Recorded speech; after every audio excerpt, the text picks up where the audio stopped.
Hey, welcome back to Crimes and Closets. This is Christy in my closet in St. Louis. And this is Beth in my closet in North Carolina. Happy Monday, Beth. Happy Monday from the sunny Carolina. So Is it lovely sunny? here. It's beautiful. We're here. We have arrived. We have blue skies all the time. This is why I moved here. It's awesome. Oh, good. We've been pretty good. We've been like cooler, which is fine. I don't mind cool as long as it's sunny, like 60s, mid 60s, upper 60s is fine with me. But today they were like, strong storms coming in the morning, but nothing. We don't have it. I mean, not nothing, but like it's just gray and it drizzled, but it's not happening. So yes, I'm happy. I just need my pool to open. I know yours is opened. I did see him the other day when I went on a walk. They have the pool furniture out, and I was like, "What?" Yes, oh, no. Yeah. It's ready time to pack it up and go swim. That's right. Just a few weeks. Cool. Awesome. Yeah. What's going on with you? Well, when this drops, we will have had prom. Senior prom. Fun. Senior prom. Yeah. It's a really big deal. Well, okay. So yeah, totally remember it being a big deal. And I think it's a big deal here too. I mean, he bought his ticket and handled all the things. He went and got fitted for his tux and he went and picked it up the other day and all that. But I just remember, because of course we're girls. So it's totally different. I have a boy who doesn't pay attention to anything. Like I had to push him to go get fitted and like make sure he picked it up and everything like that. Cause he's just like, oh, people will do everything for me.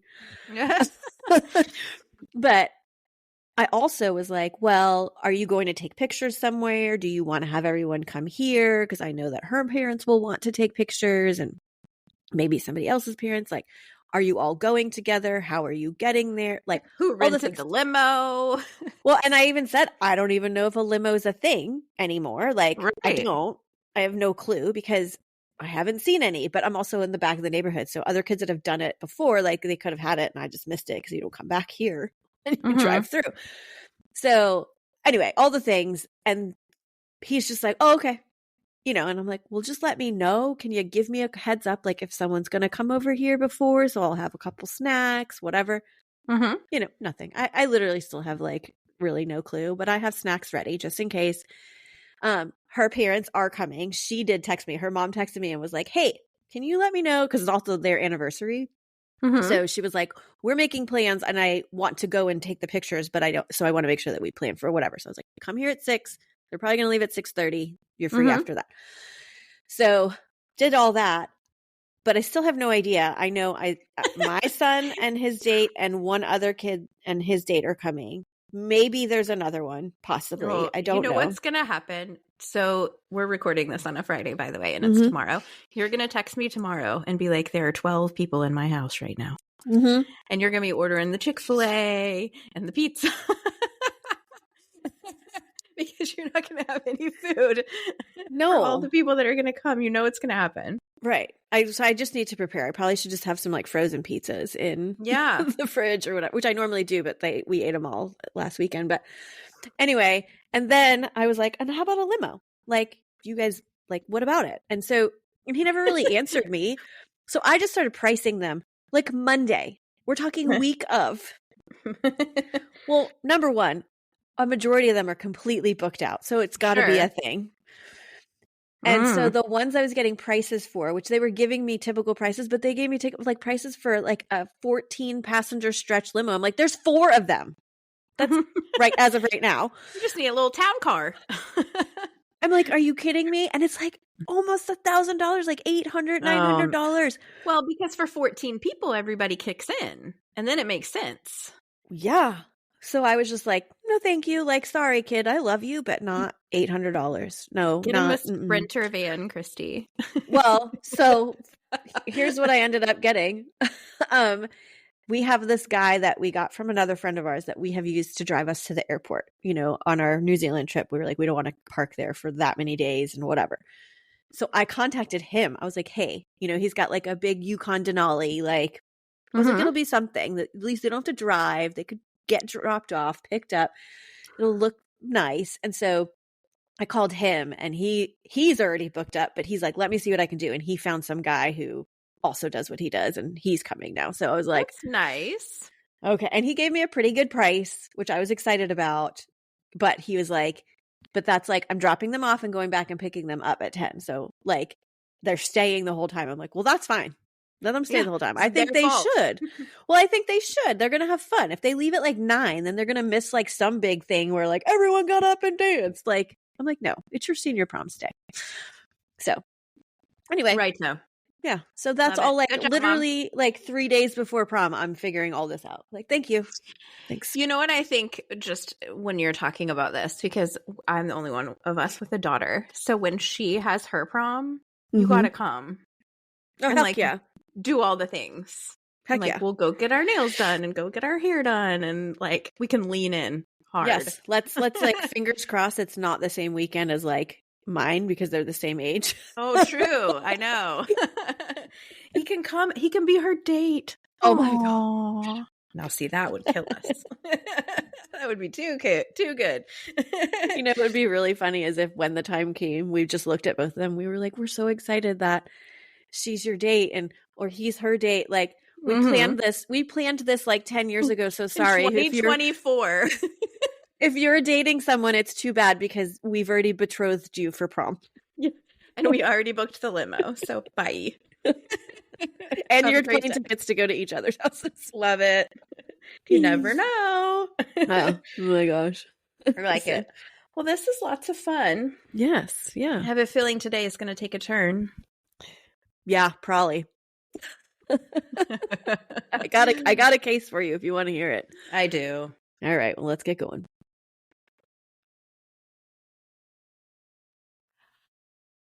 Okay. So for our case today, we are going to stay here in Missouri. Oh, okay. Yeah, I'll hang out there. Wait, what's going to happen? I know. Well, I don't know. I was actually really excited about it being in Missouri just because, I mean, I don't know. I know that I've done other Missouri cases before, but for some reason I was just like, oh, Missouri. And it's in Holden, Missouri, which is like, it's kind of near Kansas City, but it's like 3 hours west of me. Okay. So anyway. So it's on the border. Sort of. It's not, I mean, sort of. It's kind of a little bit east of Kansas City. Because still got like 30 minutes to get to Kansas City. Okay. Anyway. All right. So William Edward Prewitt and Patricia Slaughter both grew up in Western Missouri. Like we did another case on somebody whose last name was Slaughter. Really? Yep. I remember it because I remember thinking like, I hope that's not a victim because that's unfortunate.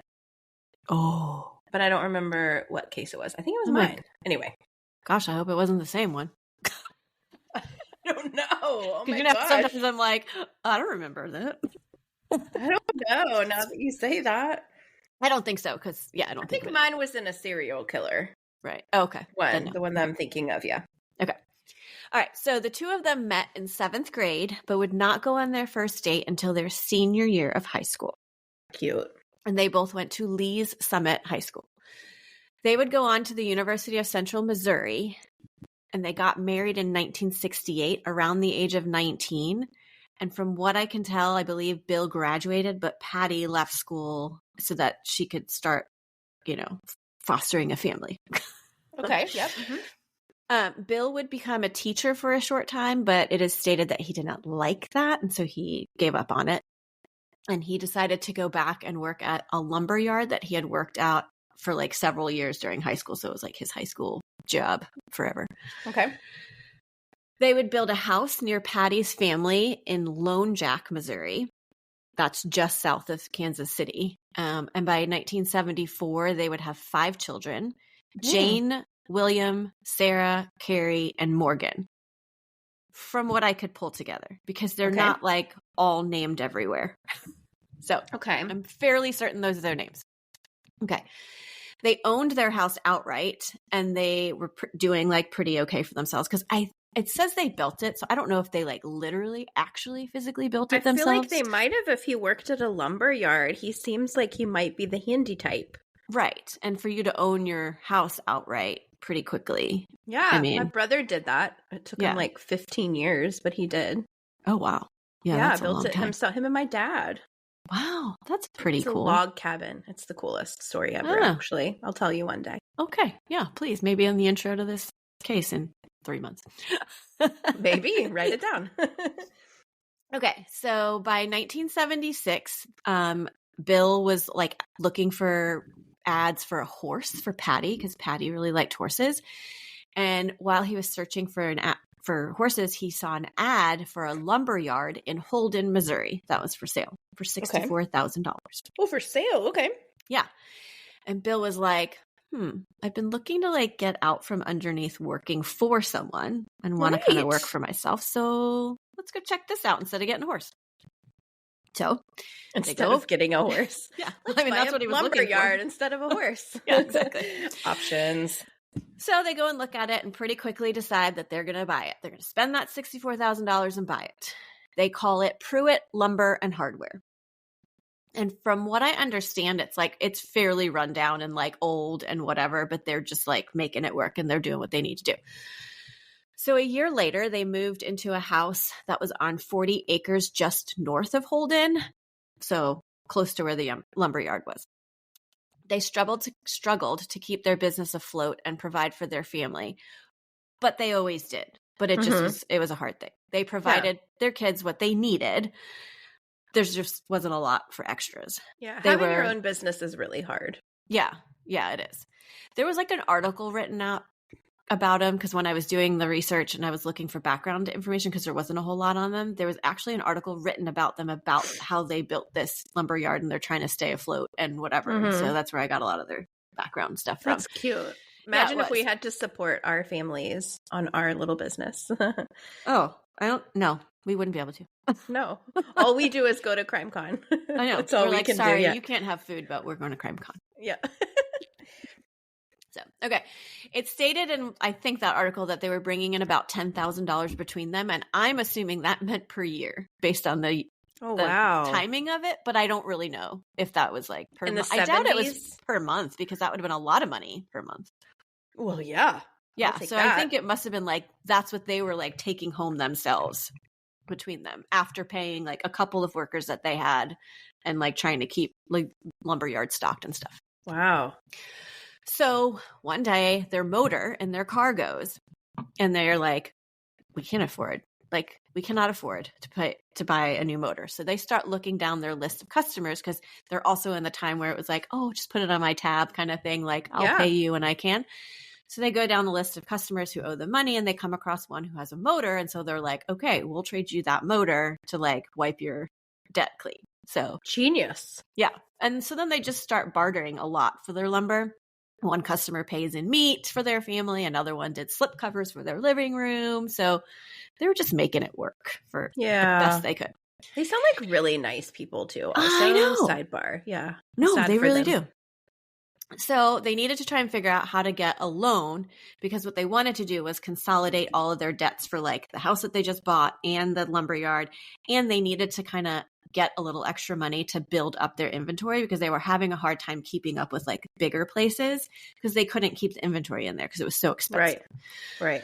So they're trying to figure out how to do this too. So anyway, along with trying to keep their business afloat, they were taking care of all of their children. And the littlest ones would literally be in the lumberyard, like sleeping, next to them as they're ringing people up. They're also attending PTA meetings, going to school concerts, coaching softball teams, the usual parenting craze while trying to keep all of this going.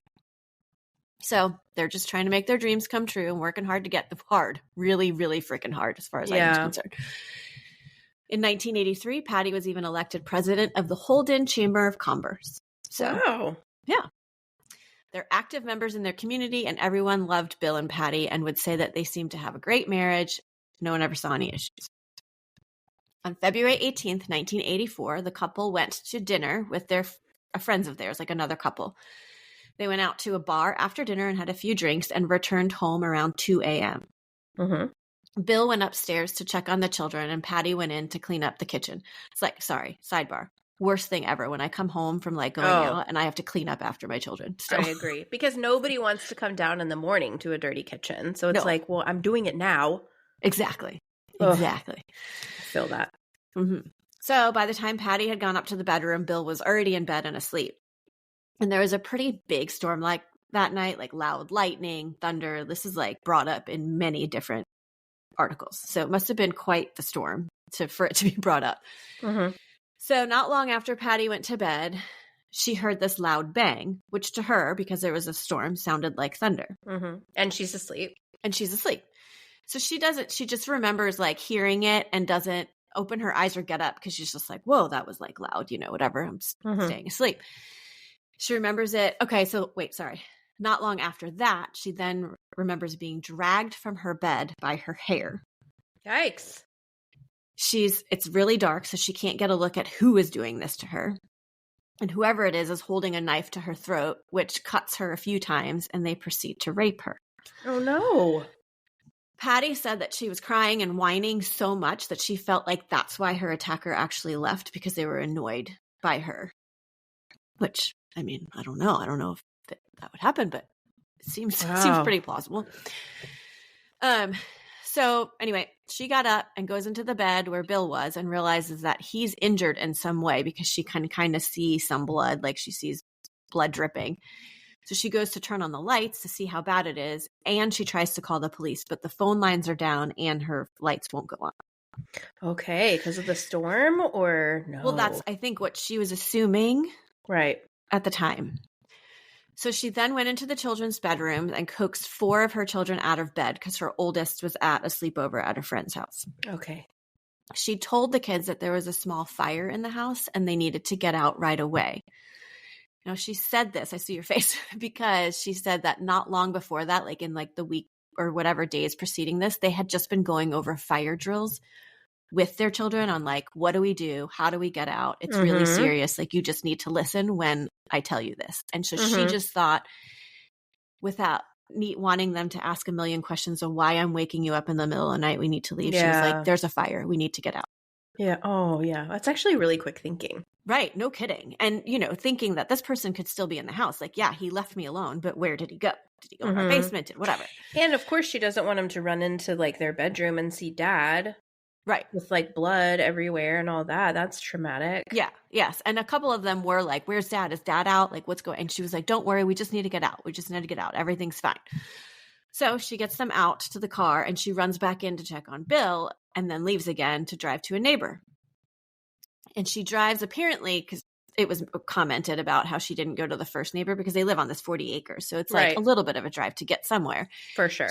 She didn't go to the first neighbors because she said she didn't know them as well. And so she kept going to the next one also because that guy happened to be an ex-police officer and she knew that. So she just thought it was the best person for her to go to.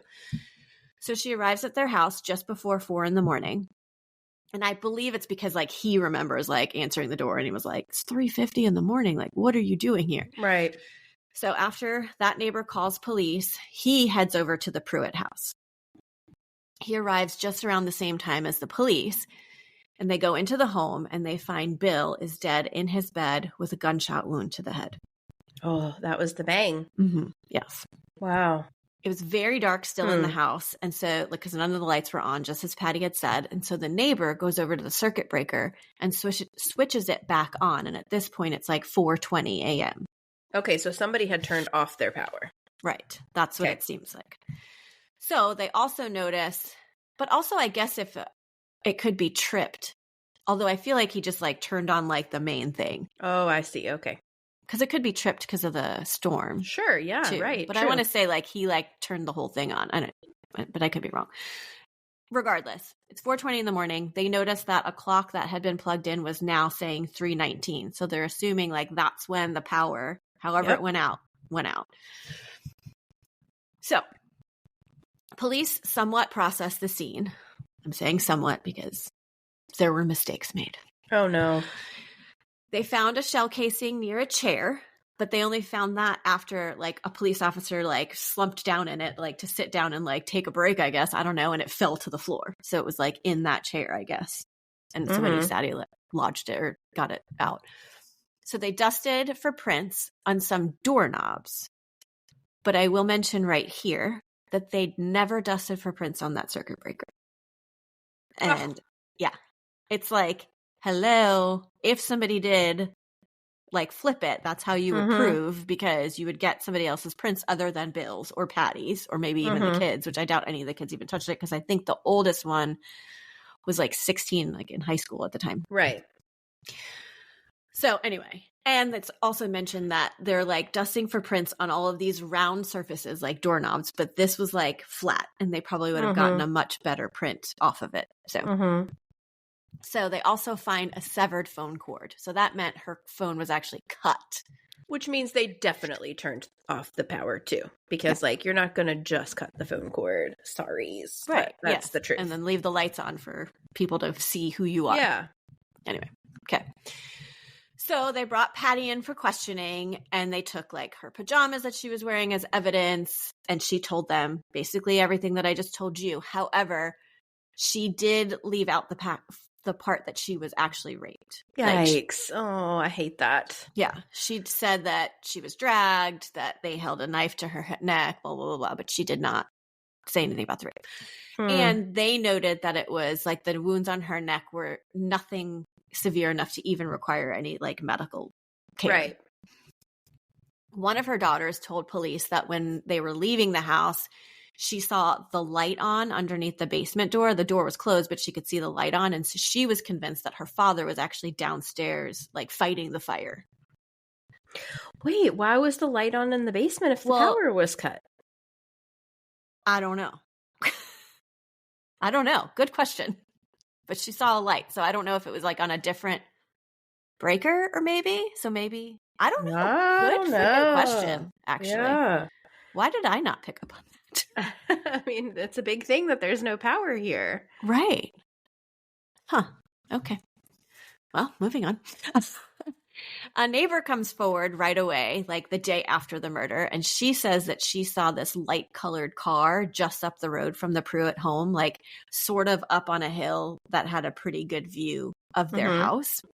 And she had never seen the car before. And, you know, like you have houses separated, like, you know, they're on 40 acres of land. You're going to notice cars that are coming in and out of the area. Yeah. And everyone always has that neighbor too, that sees all the things and is like, don't be suspicious. Right. You're coming down. Sorry. I have a pod dog here today. It's a friend's dog, and it actually barks, and not like mine. So, okay. Anyways, so this neighbor tells us there was this car sitting up at the hill, and at one point she noticed that they actually drove away and then turned around like in her driveway and then back towards the Prewitt house again. Yeah, suspicious. Yeah. So anyway, as far as anyone knows and that I've read, this suspicious car lead was like never investigated at all. Great. Yeah. So it would be determined that Bill was shot once close to his ear. That likely did not kill him. And so he was shot a second time in the back of the head, which was the fatal shot. Okay. So the Missouri Rural Crime Squad took over the investigation, which, by the way, this is stated in a newspaper article. And I'm like, I need to look up what the Missouri Rural Crime Squad is.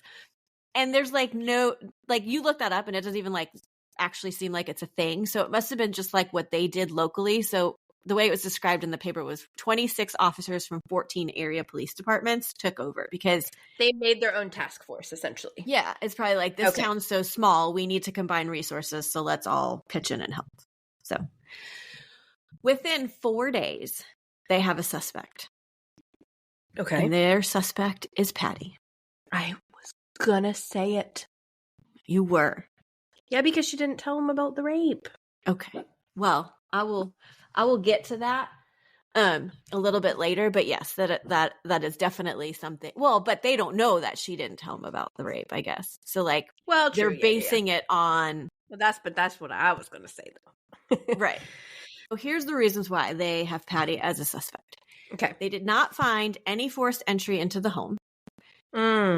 There was a door jamb that was broken and pieces of wood were like kind of found on the floor near it, but they determined that it was old damage. I don't know how you determine that. Okay. But that's a rookie mistake, by the way. Well, yeah. But like, in my head, I'm thinking, like, well, if there was like a piece of the wood on the floor, don't you think at some point Patty and Bill would have picked it up? Well, true. Mm-hmm. Like, well, they cleaned their house, I'm assuming. But right. Anyway, so they also said because Patty's wounds were superficial, that was another reason. Like, well, she didn't get as injured. Why did she only have like slight cuts on her neck and Bill was shot in the head? Okay, also, I'm just going to point out, if I'm a policeman and I'm thinking the situation is somebody comes in, shoots the husband, and then superficially wounds the wife and then lets her go because she doesn't tell them about the rape, then what's the motive here? Yeah. Because knowing about the rape, it's like, well, rape was the motive.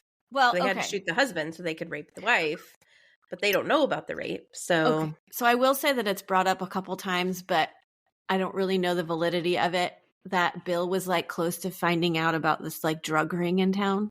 Oh, goodness. But it's literally mentioned in maybe like one or two sources, like kind of like just like thrown in there. And so I was just like, well, is that true? But that was like somebody gave that as a reason. Okay. To, why someone would want him dead. Yes. Okay. Yes. Okay. So also, like I said, she hadn't informed of the rape. And she would say that she, like now talking about it, she says she didn't tell the police because in that moment, her concern was for Bill. And she was just like, I don't need them to like worry about me. I need to like figure out what's happening with Bill. And so she was just like, they dragged me out, whatever, yada, yada. Okay.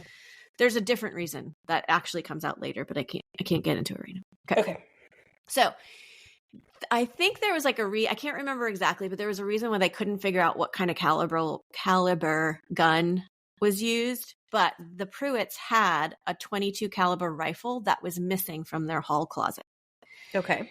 The ammunition for this gun was in her jewelry box and also in a dresser drawer. And so the police were like, there's a low probability that someone would randomly find this gun in the closet and also find the ammunition in the places that they were. Yeah, so, jewelry box? Like, who keeps ammo in their jewelry box? Right. Besides Patty. Well, yeah, exactly. So that's why they're like, okay, this is a little suspicious. So they administer a polygraph test 2 days after, but the results are never disclosed. So I have no idea what came of that. Within a couple of days after that, they used a large magnet and got the rifle out of the pond that was on the Prewitt land just behind the house. Oh, well, that's weird. Yeah. And then they drained the water down and found boot prints near the bank and like close to where the gun was also found in the water. And days later, they matched those boot prints with a pair of Patty's boots that were on the front porch. I see. Okay. Police say that when they searched the home, if Patty had been dragged by her hair, the way she said she was, then there would be hair on the floor of the bedroom, like possibly even clumps of it. And they said that they didn't find any. Also, there was a mention of an insurance policy that had been recently renewed, and she would stand to get over like $100,000 or just under $100,000 in that. Okay. So on February 22nd, just 4 days after the murder, Patty was arrested for Bill's murder. Her parents and Bill's parents refused to believe that Patty could do such an awful act. Friends didn't believe it. Kids didn't believe it. They're like, there's no way. They had like the perfect marriage. Things were going fine. Like, yeah, they had some debt and they were like struggling, but like things were going fine. So after she made bond, Patty returned to work at the lumberyard like immediately, like a week later. She's at the lumberyard working and keeping it from going out of business. And like, I don't even know how she's doing that when she has all these major charges like looming over her. Yeah. Patty went to trial on April 16th, 1985. And just before it started, she was offered a plea deal that would have her released from prison within 5 to 7 years. However, she rejected it because she was claiming she was innocent. She was pleading not guilty. She said she was not she was innocent. She did not murder Bill, and she didn't want to be taken away from her children for any amount of time, no less like 5 to 7 years. Right. So she was like, I'm going to trial because I'm going to be found. Doubled down. Got it. Yes. Okay. Patty's friends testified on her behalf, and so did some of her children. Wow, really? Yeah. They pulled the kids into it? I do not love that. Well, I think because of the light in the basement thing and like Oh, I well, don't yeah. know.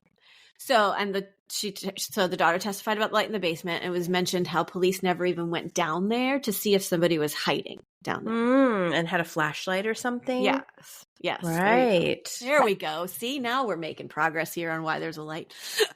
Okay. Also, her pajamas had no mud on them at all. Okay. If it was raining as badly as they said it is that day, how could she have gone out to the pond, waited in this pond to get rid of the gun, walked back to the house without any mud on her pajamas at all? Police said they found the boots with mud all over it, like outside on the porch. However, testimony from one of the friends would kind of poke some holes in that, because one friend went over to the house the day after the murder to pick up clothes and things for the kids and for Patty. And they actually grabbed those exact boots from the, like, wondering, oh, I might grab these for Patty to wear. But when she picked them up, they were kind of like damp on the inside. And she was like, only damp, like, because they were out on the porch and it had been raining. And so they got damp. Not completely drenched because she had been wading in a pond the night before and all that kind of stuff. They're like, they would have been, and hardly any mud on them. So she was like, there would have been a lot more mud had she been doing what they said. Okay. They also said the boots were 8 inches high and the pond was 11 inches. So the inside should have been just soaked and also muddy as well.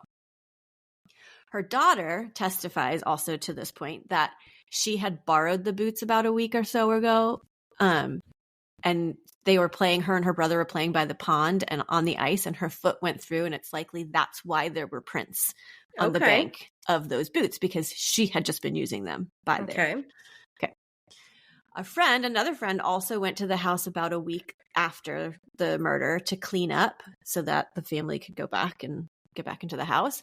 And she used this wet dry vac to clean up the blood in the bedroom. And when she emptied it out, she said there was a lot of Patty's hair in that wet dry vac.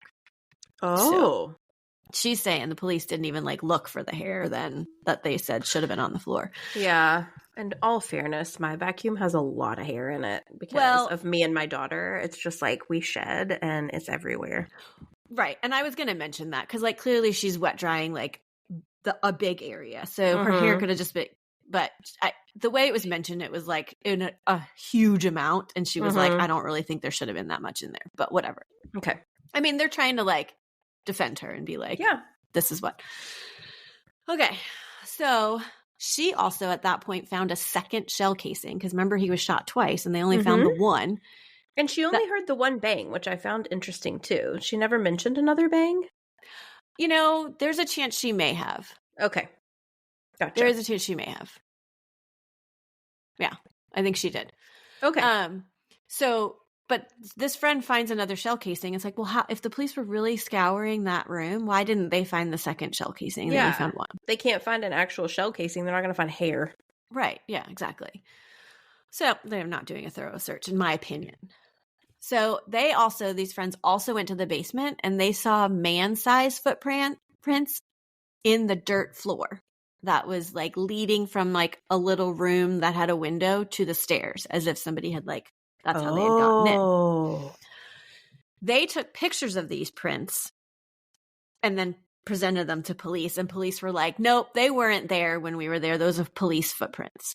But it stated that nobody ever went in the basement to search for somebody. Like to see if anybody was in there. So why would the police footprints be in there too? Yeah. And why would it be only one? Does one only go down there?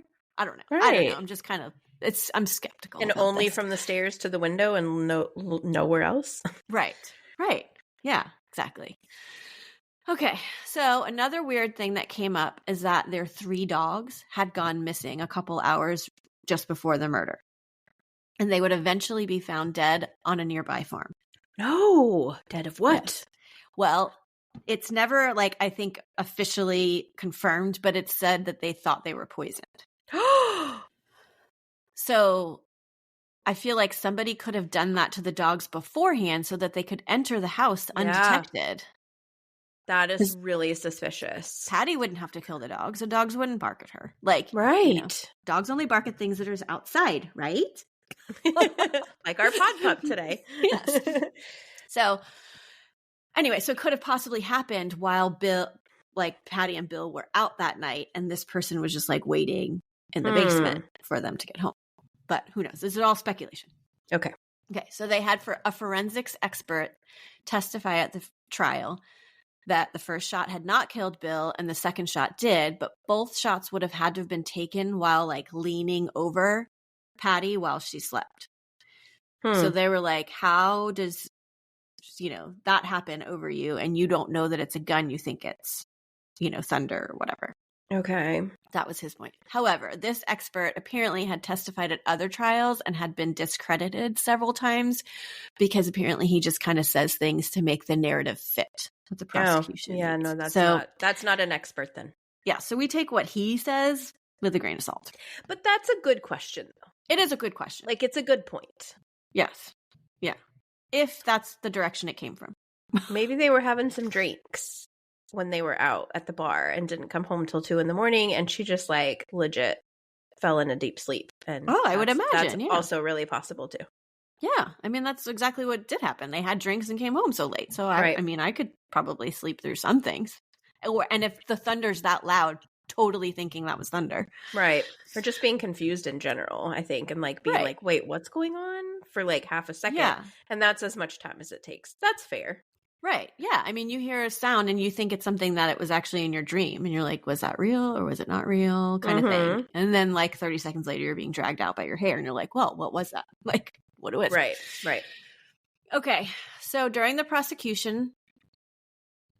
trial, prosecution also made Patty out to be like this awful person with no morals too.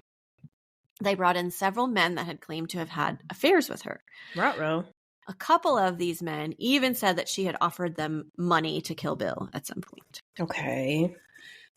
So Patty does admit to these affairs. Wow. But she was like, that was 5 years prior to the murder. During a time we were separated. She was like, Bill also had affairs at some point. And so here's the part of the story that she and Bill had been keeping a secret from everyone. All right. 10 years earlier, in 1974, so when they because they got married in 68, so prior to them buying the lumberyard, Bill and Patty had gone to this small town called Sedalia to run some errands, and the two had separated. So Patty went to do some things, Bill went to go do some things. While Patty was walking down the street, 3 men approached her and dragged her into some bushes and gang raped her. Yikes. So when she met back up with Bill, they made the decision together not to report it, and they were just going to handle this on their own. Oh my gosh. 70s. So terrible. I don't know how often that occurred, but I'd imagine probably more often than it does now. So they never told anyone about it. None of their close friends knew that this had happened. So, however, even though they were trying to handle it on their own, Bill struggled with it and over time kind of grew distant and had trouble with intimacy with Patty. So Patty started to feel very alone, and in 1976, that's when she had her first affair. So, I mean, this broke them for a good amount of time, which I can totally see. It didn't last long, maybe a couple of months, but she became pregnant, and she had ended the relationship, and Bill said that they made the decision together that Bill was going to raise the child as his own. So that was their youngest. This is a lot of secrets. Yeah, lots.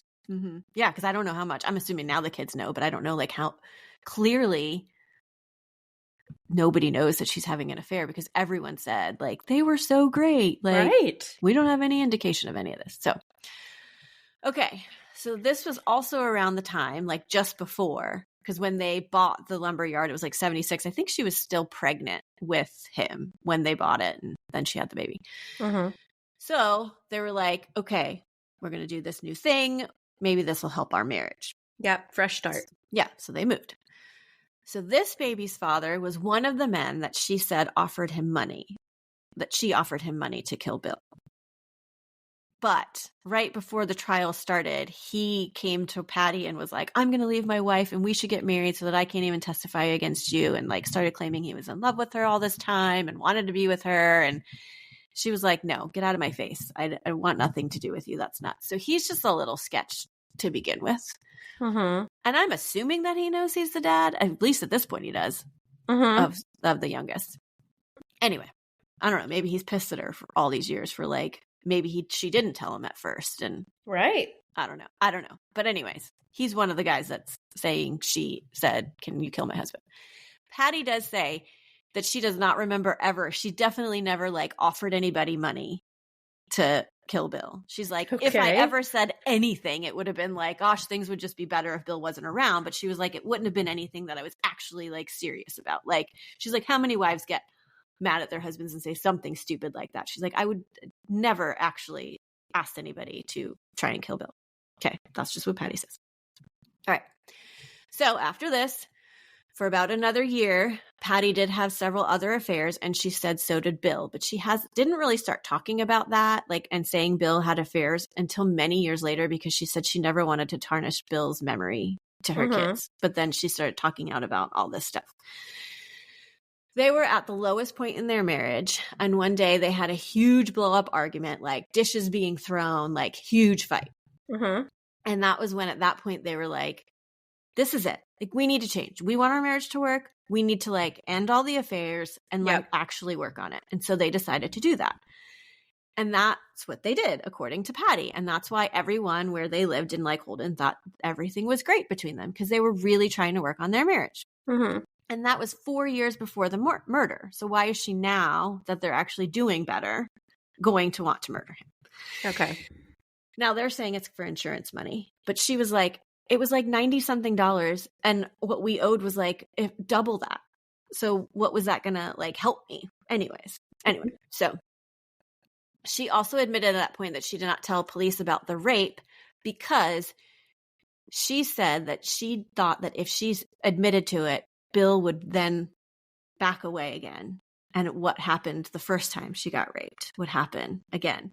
She said, I know that he was dead, but she's like, I was in shock at the time. Okay. So after a 4-day trial, Patty was found guilty of first-degree murder and sentenced to life in prison without the possibility of parole for 50 years.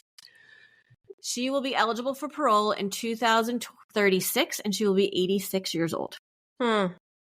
For years, she has maintained her innocence. She's now served close to 39 years in prison and is almost 75. Her children have grown, have had their own children, and grandchildren have had children too. And they've all only known Patty behind bars. Okay. They've fought for her for years to get out. The Midwest innocence. So they think she's innocent? 100%. Her children are behind her 100%. They don't think she had anything to do with killing their father. Okay. The Midwest Innocence Project got involved at one point to try and get her sentences vacated, because they also fought to get evidence tested, because for years it was thought that the pajamas and the phone cord and the knives that they had collected were like lost or damaged in a flood. But then all of a sudden it was found out that they were still somewhere in a box, and they're like, well, let's test this for DNA. Like, test her pajamas. She said she was raped. Like, let's test it. And the appeals for the DNA testing to be done was denied in 2018, and that decision was upheld in 2019. And it was stated that even if they found someone else's DNA on her pajamas, it would just prove that someone else was there, not that she didn't play a part in the murder. No, I disagree with that completely. That's silly. I do too.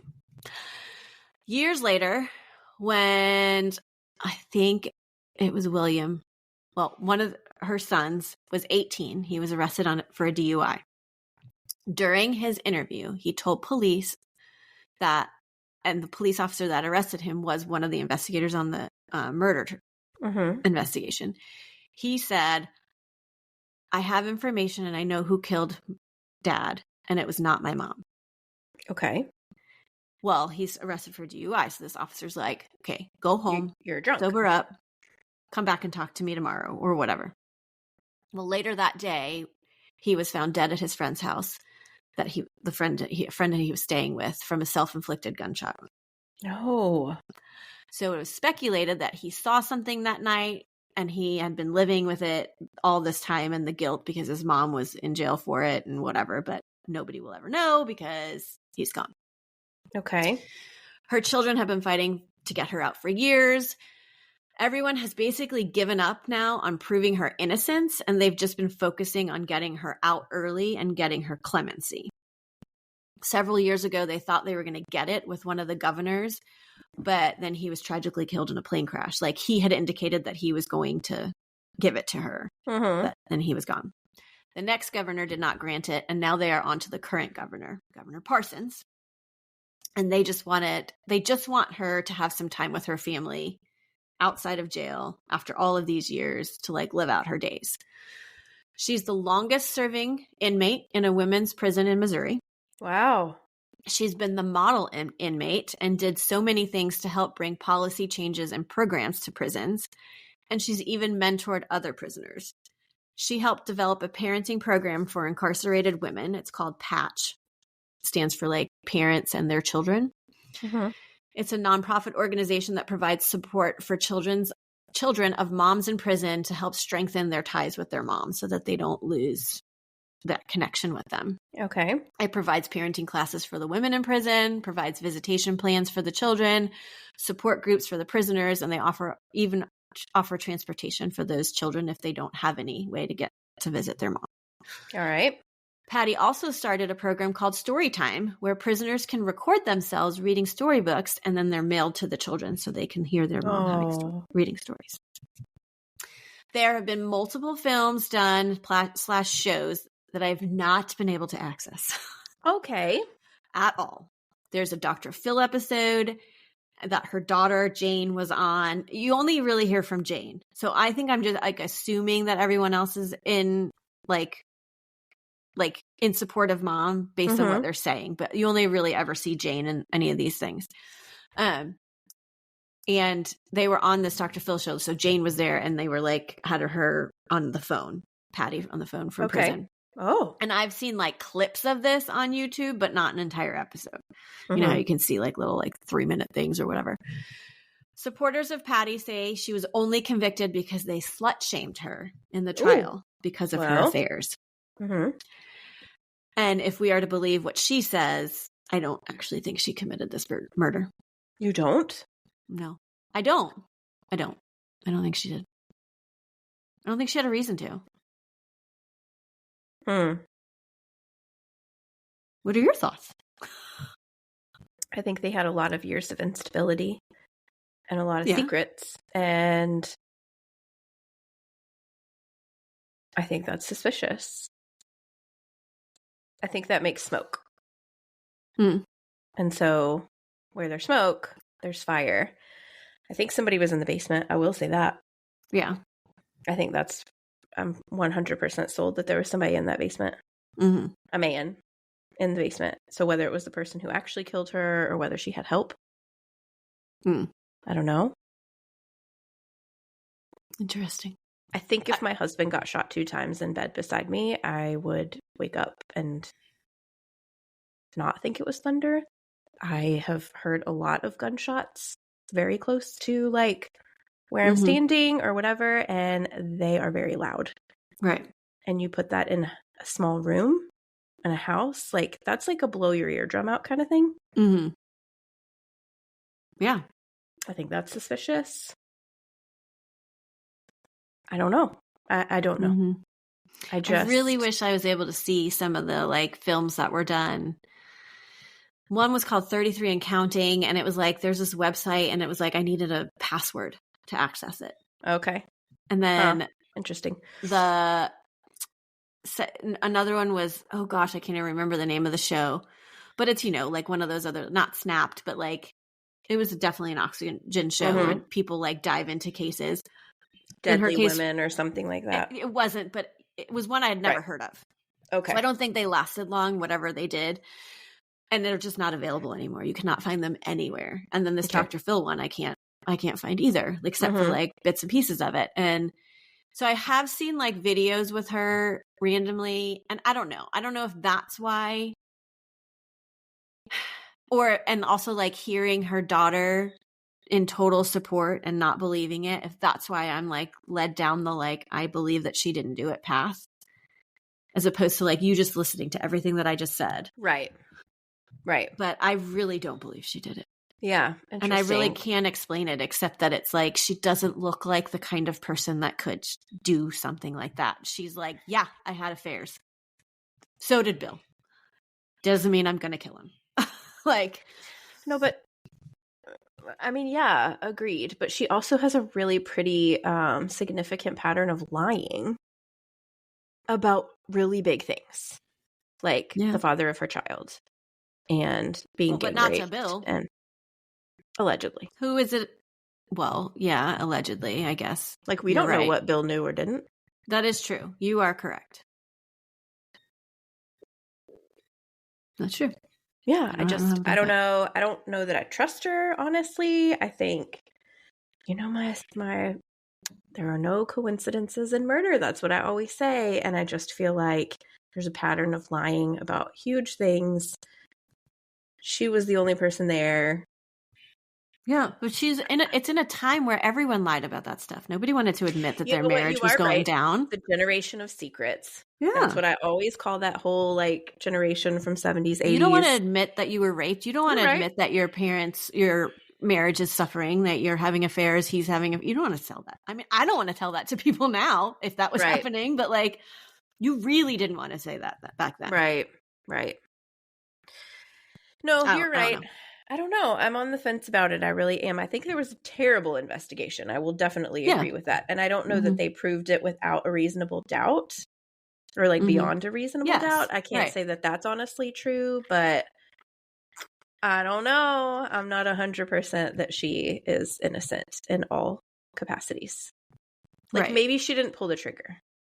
I mean, they offered her 5 to 7 years before. They knew they didn't have enough, or they thought they didn't have enough to convict her. So then they made her sound like an awful person. Right. That's true. Okay. I don't know. It's funny that we're like really very different on this right now. Well, I'm not saying she definitely did it. I'm just saying I don't believe she is 100% innocent either. There's more to this story. I think so. Mm-hmm. Good case. Okay. I mean, sad, awful. Poor Bill. Poor kids. Gosh, they lost everything. Yeah. In one night. I think that's always it's always the children that are like the true victims of a situation like this. But yeah. And actually, I don't even know like what happened to the kids after that. Like who raised them when she was convicted. I don't know. I mean, clearly one tragically died, but they've all gone on to lead pretty productive lives. So yeah, wow, what a sad case. I know. It is a shame about that Dr. Phil. I do like a Dr. Phil. I don't, but it was like the only reason I watched any of those clips is because I was like, it's the only thing I have. It's the only thing I can see. Right. He just cracks me up because he's like so Southern and kind of like a bumbling like dummy. Well, yeah, that's also why I don't like him. Cracks me up though. That's the only reason why I like him. He's entertainment. Yeah, right. Yeah, so anyway. Well, that's a good case. Thank you for diving in. It is interesting that we are not eye to eye because I feel like if that's how you thought about it the whole entire way, then most of the time you'll kind of skew it in that way, which you didn't. To the point that I that's not where my head is. So you did a good job of like just telling that it's hard to do that. It really is. If you feel a certain way about something, it's hard to not like tell the case to not convince the person. Right. Like, but don't you think that I'm right about this? You know? Right. So you did a good job. And I don't know. I wonder if she'll get out. I kind of wish that for her. Like, I don't think she's a danger to society now. No, not at all. I do feel like she should just be granted clemency just to live out her life at home. Like, she's done nothing in prison. Nothing. Right. Well, there's nothing actually but good. Well, yes. And there's actually a whole story on how like it was like traumatized in prison. I didn't even add any of that into it because I was like, that's kind of like irrelevant to the story, the murder story. But like there's this whole like huge story on like expose on like stuff that happened to her in prison when she first got there and whatever. Well, that's sad. Yeah. So anyway. Okay, well, rest in peace, Bill. And we'll have to follow up on old Patty. Yeah. There is one of the sources that I'll link is pattyprewitt.com that one of her daughters set up. And there is like links to like write the governor. So if you're on the side I'm on, for sure, you can try and like convince the governor to give her clemency. I'm not opposed to that. Like I said, I don't know if I'm going to write the governor. I'm not going to lie, but yeah. All right. Interesting case. Well, we're done. We're done with April. We're into May, which is Crime Con month. Yep. If you're interested, it's at the end. We'll be there. Y'all should come. It's Nashville. It's our favorite. It's going to be wild. But we'd love to see all of you guys there. We appreciate you so much. We have a Patreon. If you like what you hear, you can always join us over there. It's always growing, and we just love that. It's a super fun corner of our closet that we kind of save for secrets. Not really, but you definitely get to know us a little better over there because we certainly talk more about personal things. But it's 2 episodes a month. One's a fun one where you'll get to know us a little better and some chit chat, and then a bonus crime every single month. $3. Come find us on social media and let us know what you think of this case. We know you will. You guys are the best for that. And always remember, the world is scary. People suck. Hide in your closet.